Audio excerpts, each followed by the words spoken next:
This is Megatron. This is the glorious Megatron. And this episode of the Beast Unleashed podcast features Stephen C. Phillips, Mike Blanchard, and Michael Wilson. Hello, and welcome to the world's first ever Beast Wars Beast Machines review podcast. This is the Beast Unleashed podcast, brought to you by the Geekcast Radio Network. I'm your host, TFG and Mike. I'm joined by Pecan Court Michael. Hello. Hey, how's it going?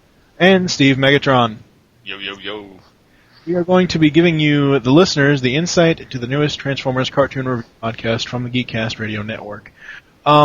This was an idea that, I think by episode 13 of TFG1, it was like, I know Steve had me on All Things Transformers episode 9 is when we first started talking and, collaborating and all that stuff.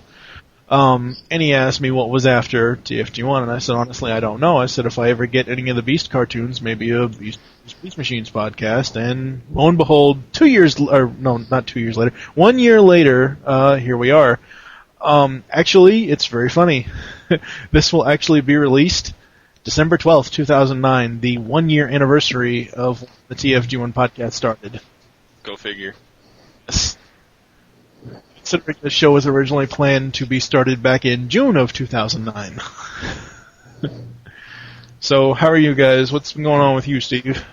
Well, happy to be back into the daily grind of podcasting and websites and all that other great stuff. Not really much else. Nothing bad really going on. Just kind of ready to do the Beast Unleashed and talk turkey. No, we had enough of that last month. Yes. And you want to know how Megatron says it? Gobble, gobble. Right. Nicely done, sir. Yeah. Yes. Okay. What have you been up to, Michael? We just talked to you on Toycast, but that won't air until Monday, I believe. Yeah, actually today, my wife graduated from college for her master's degree. Yay. Awesome. Yeah. So, we went out after she got home from her last class, her final class, and celebrated a little bit. That was nice. Mm-hmm. So she's actually now qualified to be a principal. Oh, cool. If it came right down to it. In fact, at her school, she is the de facto principal in case the principal or the vice principal is gone for the day. So it's, I don't know, a nice thing to put on the resume, I suppose. Oh, yeah. As far as I'm concerned, people will have heard Tooncast episode 28, which was released yesterday. Well, as of this recording, it was released Wednesday of this week. And this evening I went out to Walmart and Target looking for some new Transformers toys. I was specifically looking for another Voyager Prime, and I was wanting Voyager Blitzwing. Don't ask me why. I saw a review of it, and I like the robot mode. He's sharp. Yeah. The only, and I've kind of found a way around this. If you turn on his arms, if you turn the wing panels like they're facing his arms and the wings are basically facing up and down, it's not so bad, but if you have them facing the back of it, it kind of sucks in the robot mode, but the robot mode is the only thing I like about it. I don't like the alt modes whatsoever. Who are we talking about? Blitzwing. Oh, you got a Blitzwing. Blitzwing, yes. Ah, cool. Yep. Good find. Yes, I found Blitzwing, and I found Cybertron Mode Optimus Prime. Fortunately, when I got Cybertron Mode Optimus Prime home, and the only thing I really bought him for was his axe, it does not fit in Voyager Prime's hand. Wow. I could shave some stuff off, but yeah. Crazy glue. Yeah, I'm not a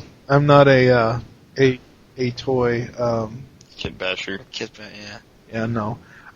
Rubber bands. It's actually very funny. I went to Walmart. The Deluxes there.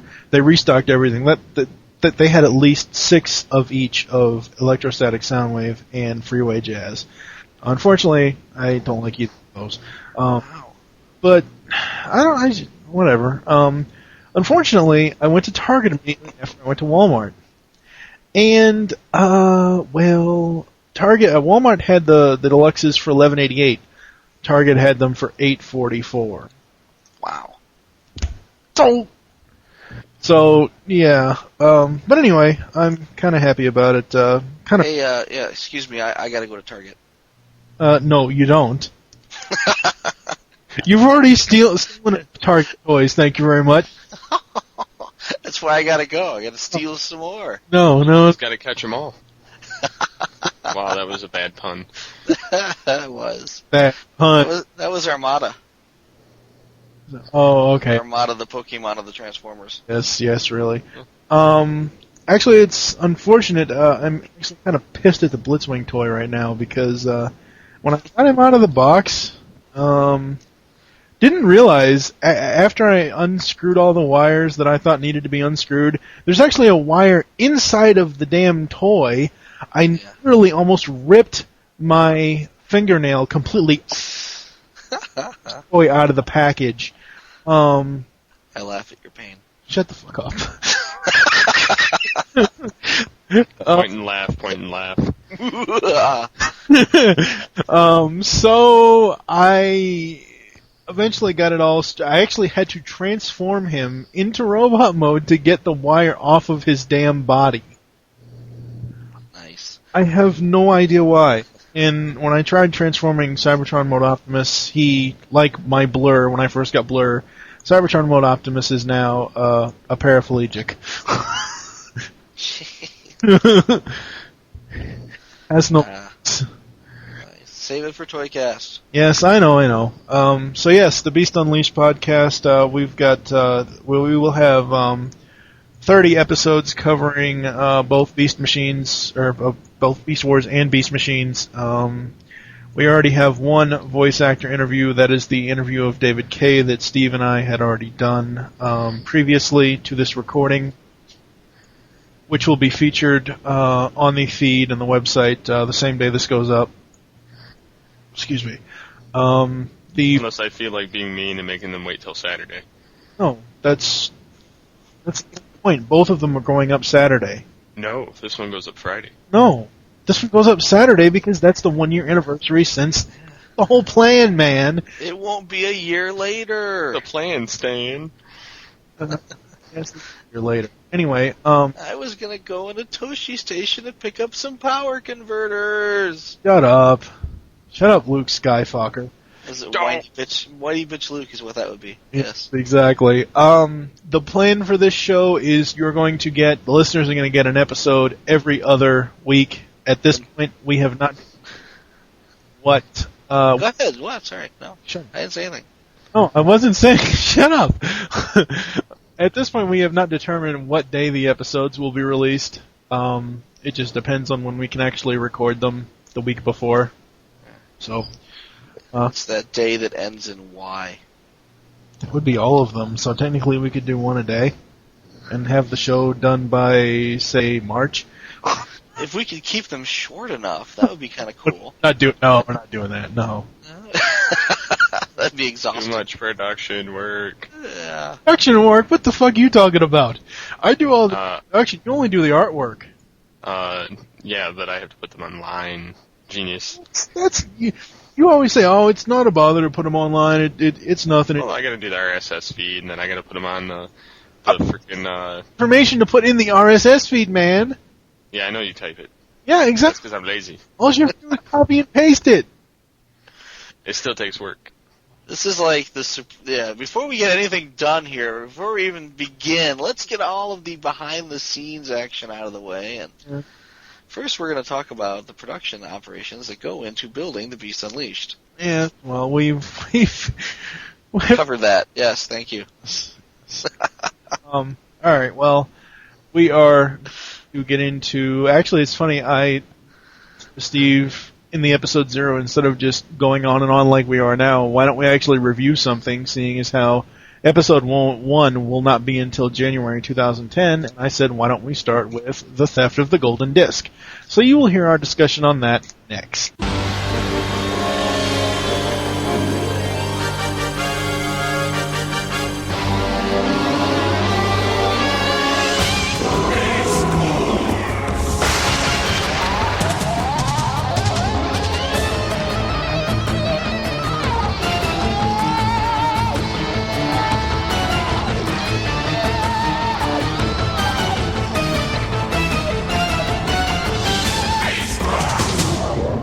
So, the theft of the golden disc. Steve, you want to give us some background information on this thing? Sure. Yes, this episode starts out with an introduction by Cryotech, who is basically a big a gangster kind of entity within the Cybertronian race. He's a fallout basically from the old Decepticons and now Predacons, and well, basically what he's after is stealing the golden disc, in which he entrusts this mission onto his star pupil, who is his little basically bitch to start out with, is Megatron, and he wants him, along with his other Predacons, to go after golden disc and basically bring it back to him. And Megatron and Cryotech are basically having power plays against each other throughout this episode on who's going to betray who and succeed. So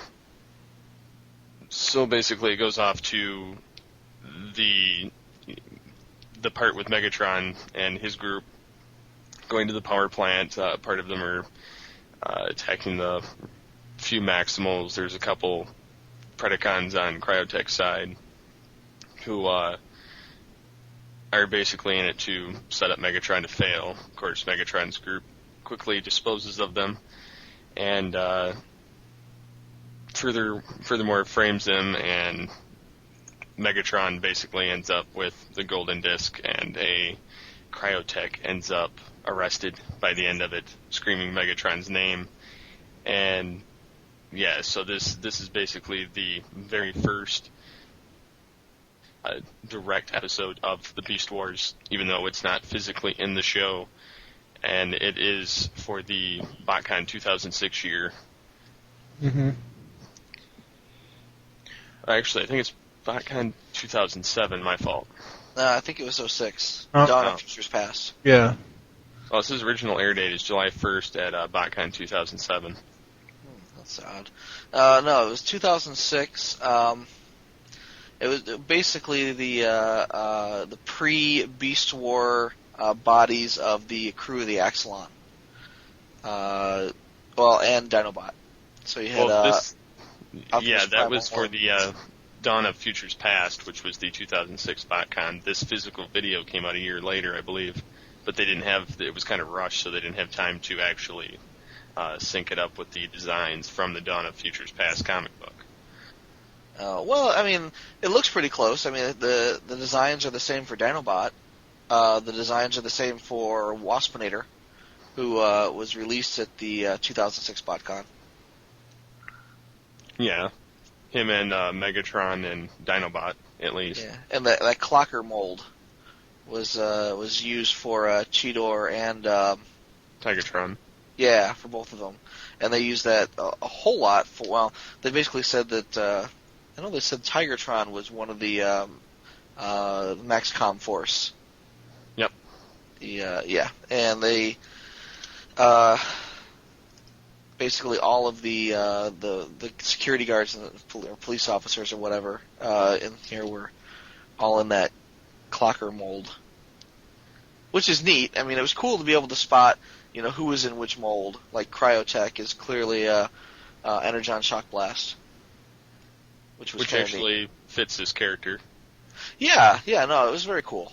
I mean, I think I would have preferred to see something more like, the Transmetal 2 Dragon, but, they're not going to do that for a pre-Beast Wars figure. We'll get that eventually. Yeah, well, Cryotech eventually ends up with that form in the Universe comics. Well, yeah, they created a figure for him. But he also gets that form of the dragon. Yeah. No, I forget which year Cryotech came out. But, he was in the Universe line. Yeah, when I first saw him, I was like, who the hell is this guy? No, seriously, because, alright, as I've said before, I've seen Beast Wars, but I never actually saw this until Steve pointed it out to me. Of course, after seeing Beast Wars, I know, Megatron and all that stuff. As far as Cryotech goes, why does he remind me of Calypso from the Twisted Metal video games? He sounds just like him. A little. I never played that game. I don't know. I've never played it either. You said that he sounds just like him? A little bit, yeah. Yeah, this guy, I believe it's Frank Tadaro that did Cryotech. I could be wrong. I'm looking that up on the wiki right now. But it's actually Brad Venerable. He's done Transformer fan dub work on tfcog.net. Okay. So I've actually worked with some of these people on fan dubs. Yeah. No, if you and I know Michael won't do this, but Steve, if you go back and listen to our the end of our Geekcast Radio episode 5, the top 50 thing, I put Twisted Metal audio in there for those games when I was talking about them in that episode, so you can hear Calypso's voice in that. And of course, whoever's going to be listening to this show will know who I'm talking about if you've played the Twisted Metal games. And we were talking about this off the air, and you guys started basically ribbing me on it because I wasn't for sure, because I had never seen this before. I said it in one of my notes is Dinobot in this? Because there is no voice credit for him because he doesn't speak. And I just wasn't sure. I was like, okay, I see the shield twirly thing, and I see the sword, and I see the colors, and I see the blue face, and I see the teeth, but I'm not sure. And yes, he is in this. Yeah, he was the third character shown, besides, if you don't count the diagnostic drone. Yeah. I find it very funny that they show the diagnostic drone in this. Now, see, actually, they have a lot of references in this 10-minute video. There's a lot of like Generation 1 sounds and references to the dawn of futures past. You got the statue of Optimus Prime in front of the buildings, the diagnostic drone from Beast Machines. Behind Cryotech in a couple scenes, you'll see the V-Icon symbol as well as a motorcycle drone on the screen behind him. I actually had found that out through the wiki and went back and watched it, and it is clearly in there. There are a couple other Easter eggs, like a statue of Antagony, which is a BotCon figure, basically a female Inferno, and J-Axis from the Generation 2 comics. There's Cyberplanet Key, replica of the Matrix, a couple little Pretender things, and so I mean, there's a lot of little references to other aspects of Beast Wars and Beast Machines hidden in there. Yeah, I definitely picked out that null ray sound when they were doing some of the battling. Starscream's null ray sound in it. Yeah, I was wondering who the female statue was, and for some reason I was thinking it was Black Arachnia. I'm thinking, why is she there? That makes no sense. Yes, I would like to have seen. I mean, I know this was just a 12-minute preview thing or whatever, kind of giving a little bit of history before the Beast Wars cartoon or the comic or whatever, but I would have liked to have seen what, like, take the characters from Beast Wars and take the first 5 minutes of the first episode and have them on Cybertron, like, getting to the ship to chase Megatron. Because, I'll get to that once we get to that episode next time we're recording, but I would like to have seen something with them on Cybertron before they go to Earth. Yeah, that's essentially what I want to say what the comic book is. Yeah. Yeah, that's basically what the comic book is, but you never actually see much of the Maximals following Megatron until they're actually in their ships. Yeah. Right. In the cockpit, a very dark cockpit. Yeah, you can basically just see their faces. Yeah. Yeah. And it was the only character that you actually see without a beast form in the very first episode. The whole body is Megatron. Huh. Oh yeah, when they're in the ship. Yeah. Yep. And it's kind of dark, so I mean you can't really see too much detail, but you can see enough to where they actually made they made that like Megatron's actual form and the form you see in this video clip. And that was the BotCon toy, is actually like a powered-up armor kind of like how Power Master Prime is. Oh, I was gonna say like an Ultra Magnus almost. Yeah, basically. Megatron in Theft of the Golden Disc. David Kaye. I don't know how long it was. Well, no, it was after Beast Wars had even aired. So. Yeah, because I mean, this is. He's almost 7 years later. Yeah, he sounds like really young in this though, for the Megatron voice. But they didn't have as much of the audio editing as they did in the Beast Wars, and obviously he's aged, so I mean, the voice isn't going to be exact. True. But it is, it actually does kind of fit with this because it's not as dark toned as this Beast Machines version, and not, it does sound younger. So I mean, I see what you're saying there. Yeah. Which, if you're doing a prequel, that's good. I'm not complaining about it, but it just, I don't know, when I first heard it, I'm like, what? That's No, that's not Megatron. Even though I knew it was, I was like, what the heck's up with his voice? I didn't realize it was David Kaye. I thought maybe they had somebody, or maybe they've got Steve, doing his best Megatron impersonation. It's actually very funny that you mentioned that, Michael, because I actually brought up the fact to Mr. Kaye that Steve does impersonate his Megatron voice, and what did he tell you, Megatron? He basically told me that it's the best impersonation and best Megatron copy that he's ever heard. Nice. Yep. Straight from the source. Yes. We have anything else that we want to bring up? Other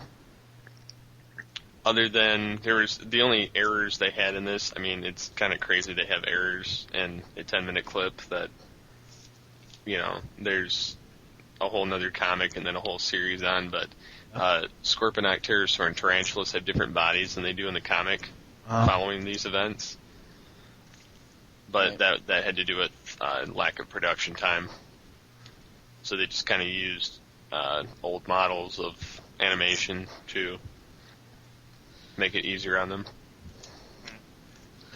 Now, I liked Buzzbomb, or the way they used what was that, Armada Cyclonus? I should say I think Armada Cyclonus popped up twice in there. Once as the Buzzbomb remold, and then once as some random Predacon getting shot up. So technically, outside of the actual, letting us know how the theft of the Golden Disc happened, this is basically one giant toy commercial outside of the actual cartoon. Well, there's no toys of these. I mean, aside from Dinobot and Megatron, which were, and Waspinator, which were BotCon exclusives and probably very hard to wrangle. The rest of these are not really toys. But you just said that they're from different. The mold, they're still from other eras. Okay. Yeah, I mean they took the I don't want to say the mold, but they made 3D models of existing toys, but they gave them different heads. I mean, it's almost like you would almost expect some of these characters to pop up again at a BotCon. If they said, well, let's revisit Dawn of Futures Past, and let's create a Pterosaur, and we'll create a Backslash, and we'll create a Scorponok, or a stylized repainted Storm Surge or something. Okay. I could see that. I would kill for a toy of this Megatron, even though it's just a Cybertron figure repaint and a slight remold. I would kill to have Defense, this. Red Alert, I think it was. Yep. I should send pictures of mine. You suck. Oh, you didn't go to BotCon that year? What the hell? I can't afford to. I'm sad. Where was it in 2006? It was Rhode Island. Was it Rhode Island that year? Yeah, no, that was 2006. That was 07. No, 2006. It was in Lexington, Kentucky. Woohoo! Yeah, you could have went. I was going to go to that one, but short of price and all that, I couldn't go because of the price. Oh, yeah, we flew in. But that was so bad. If I had known you then, we could have hooked up for dinner or something. Yeah, you bastard. Sorry. So, I actually, as a treat for the listeners, because I wasn't sure how to approach the episode 0 outside of us just shooting the shit about how the show is going to play out. And this is before I even had the idea to actually talk about the comic and the Theft of the Golden Disc. When I watched it for like the third time this afternoon, I actually, as I was watching it, I ripped the audio from it. So that is what they will hear after this discussion: some ads, and then the outro and the closing music. As far as the audio for the intro outro, the way I'm going to do that is for season 1 of Beast Wars, it'll have the season 1 intro outro from the show. Even though they don't change that much between the 3 seasons, there are slight changes. Like in the first season's intro, you can hear, or the first season's outro, you can hear a lot of the sound effects, like the blasts and everything else. In the second season's one, you can hear significantly more music and less sound effects for the outro. So I'm going to change it up each time we switch from a season to a season. Yeah. Do you guys have any other thoughts before I do. You do? Does Steve? Other than they finally have a total count of how many times Megatron says yes and no throughout the series. That's got to be on the wiki somewhere. He says once. Yeah, he says. Yeah, that's where I found it. I have actually seen the video though. It says Megatron says yes 166 times and no 54 times, and it says ironically for someone who said yes so much, his last line in the series was no. Oh, that's right. When he's screaming when Prime... Okay, yeah. Yeah, we will get... When Rhinox rams him, and then when he's on the back of the ship. But, of course, I'm cutting to the end of the show, so... Yeah, you're giving it all away! Wait, you mean the... Spoiler! Wars, right? Not the beginning of... Nemesis. Okay, yeah. That's Beast Wars only. I'm not counting Beast Machines, because he's kind of taken on a slightly different role. Yeah. But not really, it's still Megatron. Did you know that originally Hasbro intended to wipe out Megatron's body and make him be reformatted as Inferno? What? Why? That was according to a 1997 interview. Wow. See, now, even back then, they really knew how to screw up a character. Yeah, they almost did, too. If they would have put him as Inferno, never would have liked the character again. That would have been it, yeah. I would have been like, that's it, I'm done. I give up. Sorry to interrupt you guys, we should mention that I have gotten tons, during my my 48-hour marathon of watching Beast Wars for pure enjoyment, because I hadn't actually watched it before all the way through at once for pure enjoyment. I got screen grabs from each episode, not really, just like good images that I think would make good art. So each podcast episode will have a new art image each time we do an episode. So that's a plus for the iTunes and RSS feed people. Yes. So we will be right back. Podcast good. Come forward. I've called you here in regard to a little-known artifact called the Golden Disc, a seemingly insignificant scrap of metal made by a small, frail species hardly worth mentioning. And yet, this object holds the key to the conquest of the whole of Cybertron.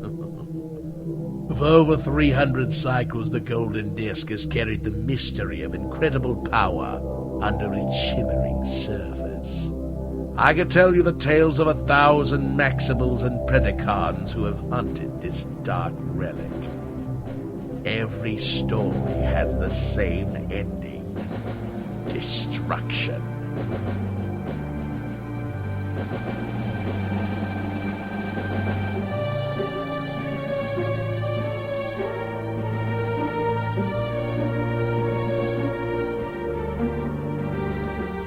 I've nothing but faith in you, Megatron. In fact, I'm as fond of you as if you're my own son. The plan to recover the golden disc is daring, ambitious.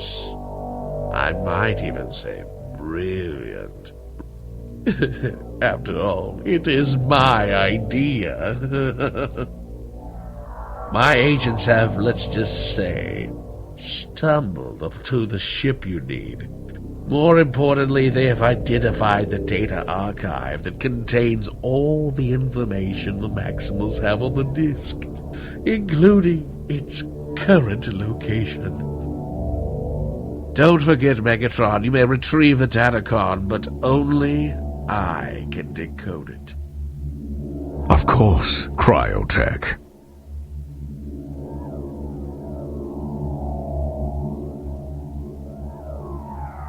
Take care, my pupil.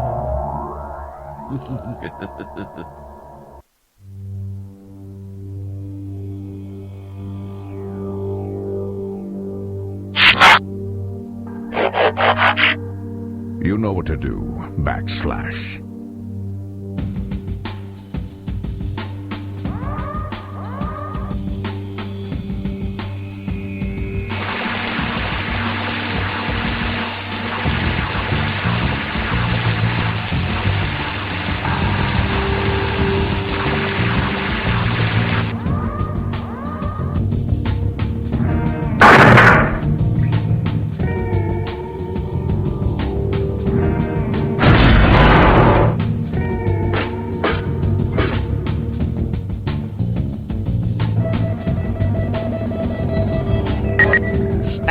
Security web. Could be trouble. Team Alpha, let us bring down the lights. Yes? Consider it done.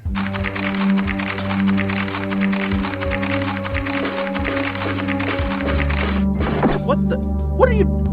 Stop! Stop right there! What do you think you're... Watch your back, Clamps.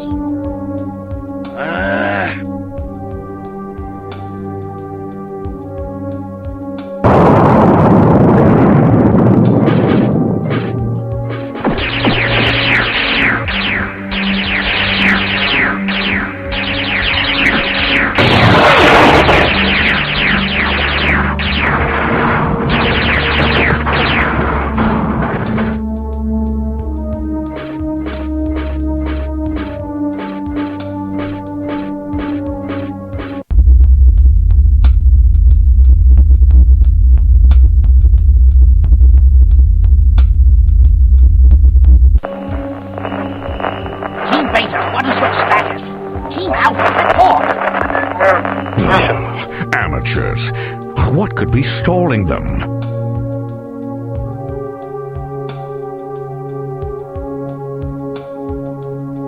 All right, stand up, nice and slow. This isn't what it looks like. Yeah, like I haven't heard that. Now who needs to watch their back?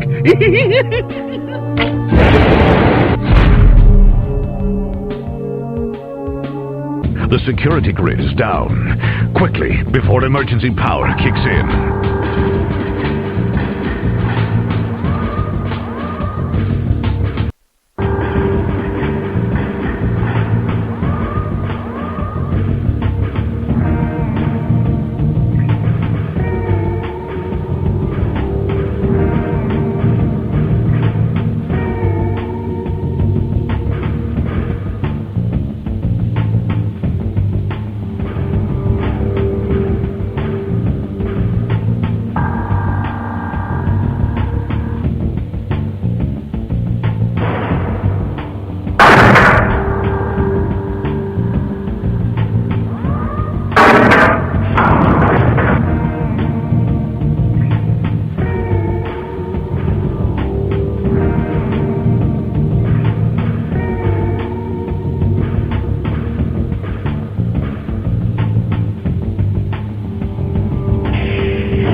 Computer, begin Priority 1 transmission on private frequency X9. Acknowledged.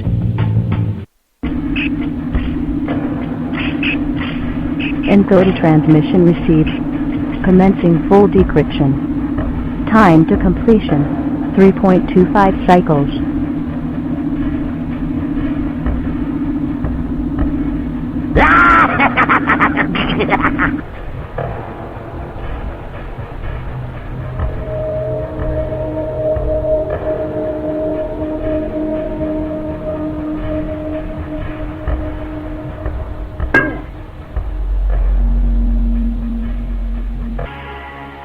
Megatron!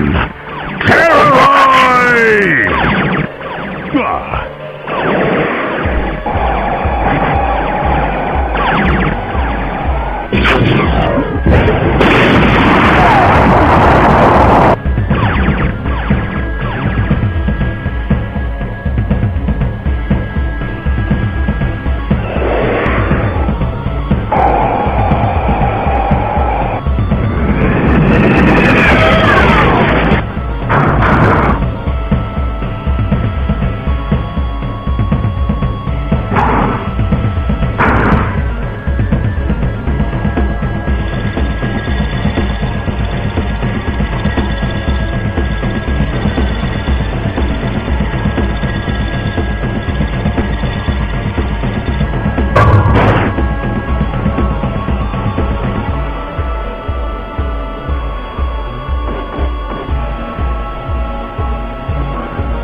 At long last, I can almost feel the disc in my hands.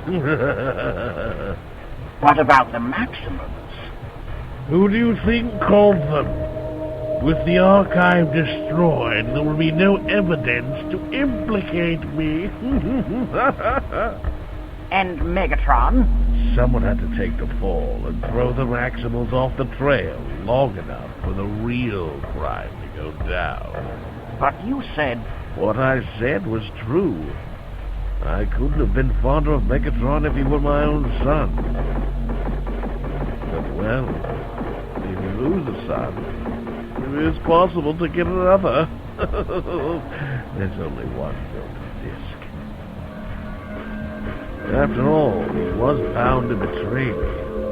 I simply chose to betray him first. Ah!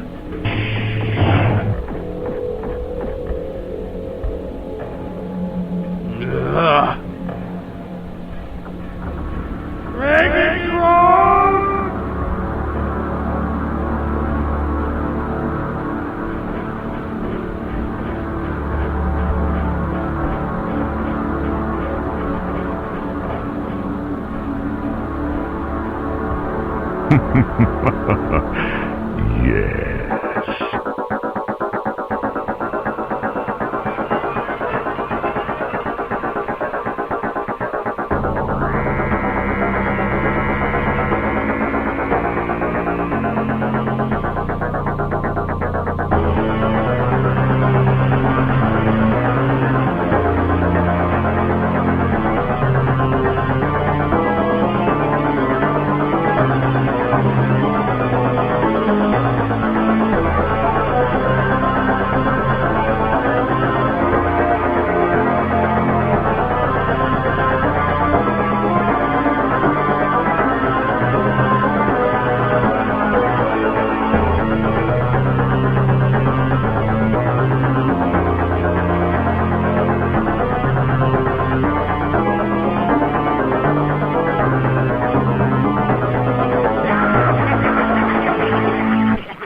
I wish to speak to my lawyer.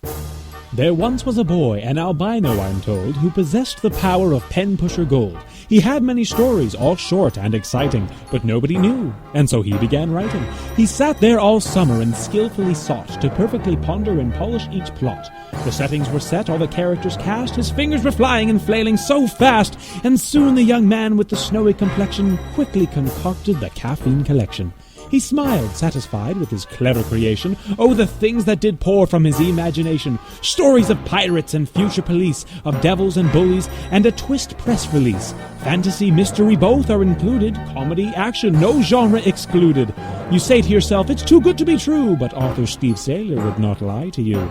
An audiobook so you don't have to read. And hey, $15 is all that you need. From the author of the podcast novel Black Shadow, Steve Saylor presents The Caffeine Collection, a dynamic audiobook collection of short stories presented by ringtonefeeder.com and stevesaylor.net. Steve presents a genre mashup of multiple stories for your ears. I have to be on caffeine to write all this. Steve Saylor presents The Caffeine Collection, on sale October 28th, 2009. So mark this date down so you will not forget.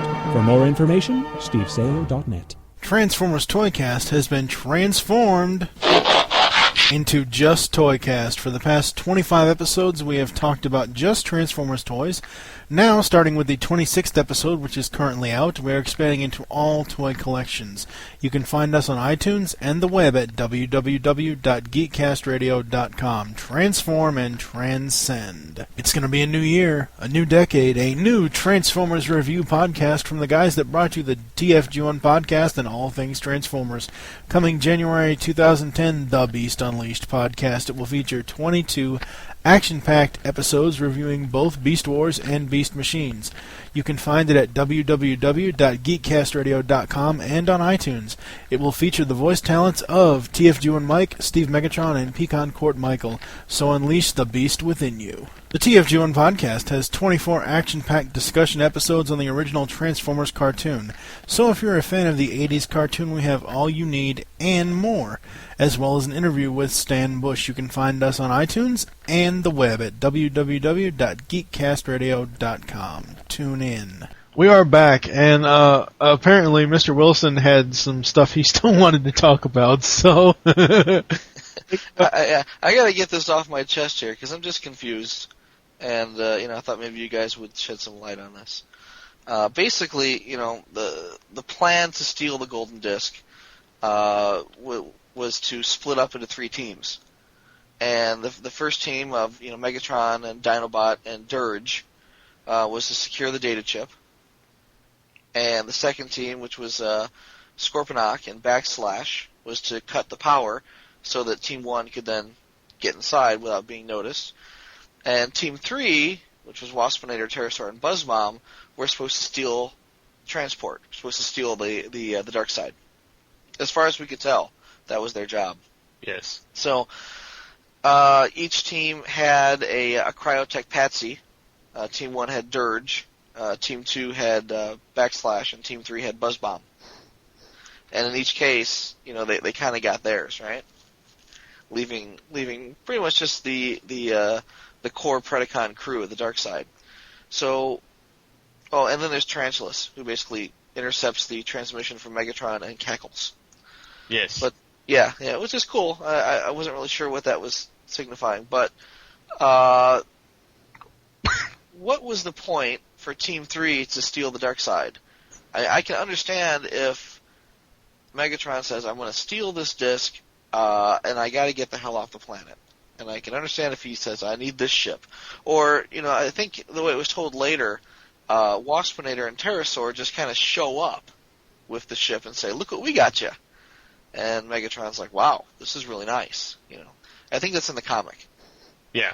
Where Megatron's like, wow, this is much better than I expected as a getaway ship, which is cool. But, why would that team be sanctioned by Cryotech? Why put Buzzbomb in there?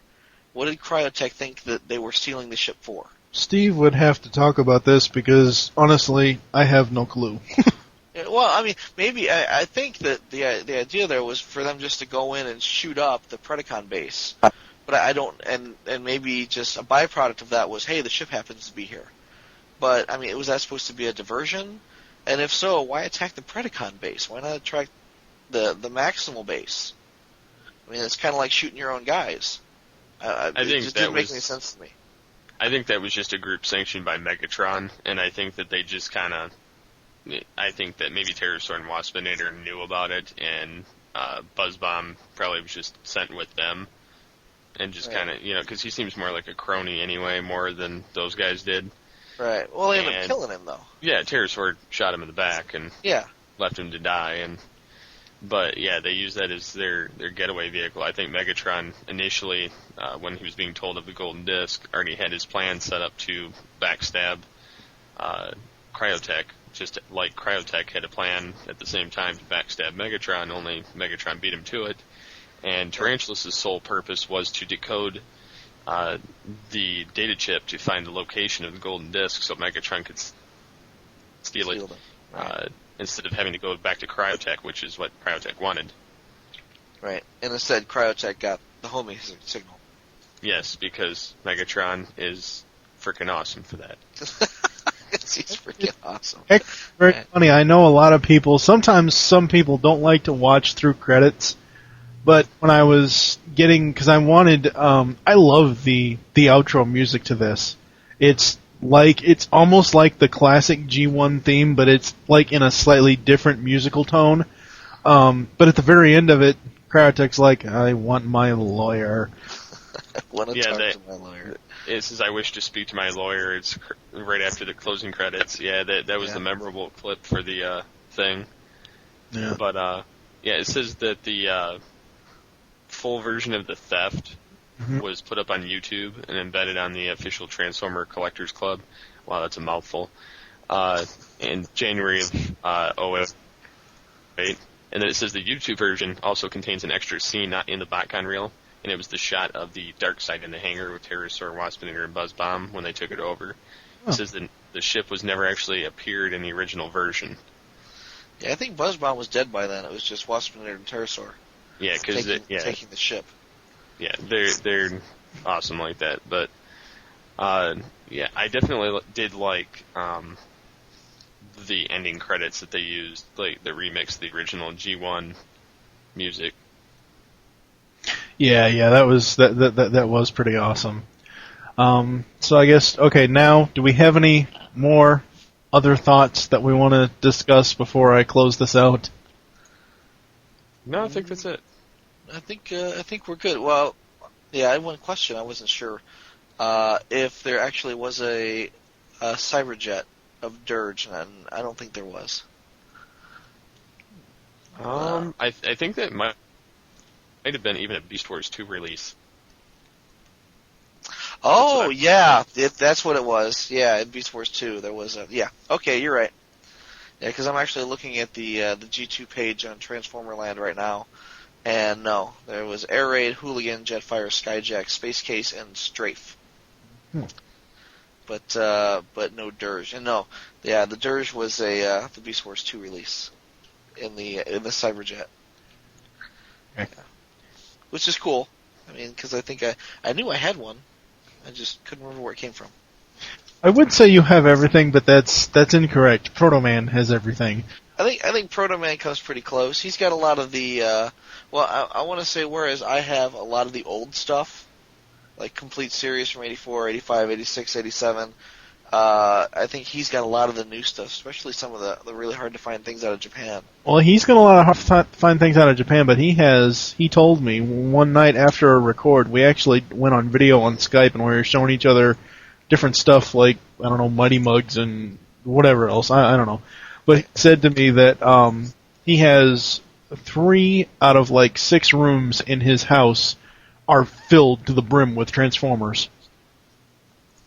Yeah, my wife wouldn't let me do that. Yeah, I know. Mine either. So, yeah. Yeah, I get 1 room. Yes, I think we're going to close this one out. Thank you for joining us here on the Beast Unleashed podcast. There are several ways to get in contact with us, leave feedback for the show. The first is you can visit www.geekcastradio.com and find all the other podcasts there. The second is you can stop by PredaconEmpire.com/Nexus. Those are our new forums. The third is you can leave the show feedback on iTunes. If people want to wait until we actually launch the show in January to do that, that would be most appreciated. Leaving feedback on iTunes, that's the best way to help the show. You're going to say something, Michael? You took a breath there. No, I'm sorry. I forgot my judicious use of mute. Oh, okay. The fourth is you can visit another great geek culture website, www.earth-2.net. In their forums, you can find our threads for the shows in the self-promotion section. And the fifth is the email address, which is beastunleashedpodcast@gmail.com. Now that's a mouthful. That's what she said. Oh, God, we're not going there. We now have a voicemail line. Call us and leave us your thoughts on each episode. Be sure to say which show you're leaving a message for and your name. The number is 502-526-5821. You can follow us on Twitter. The show name there is Beast Unleashed. Mine is TFG1 Mike. And Steve, what is your Twitter? SCP-21. Michael? I'm at Pecan Court Michael, PECANCTMICHAEL. Oh, USA. Mickey Mouse. And so we hope you enjoyed this episode of the Beast Unleashed podcast. Join us next time when we will be reviewing the first 3 episodes from Beast Wars Season 1. Those being Beast Wars Parts 1 and 2 and The Web. For now, I am TFG1 Mike with Pecan Court Michael and Steve Megatron, saying in the... why don't we actually have Megatron close the show? What does Megatron have to say about this episode 0 that we just recorded? Excellent. Yes. Thank you for listening. Until next time.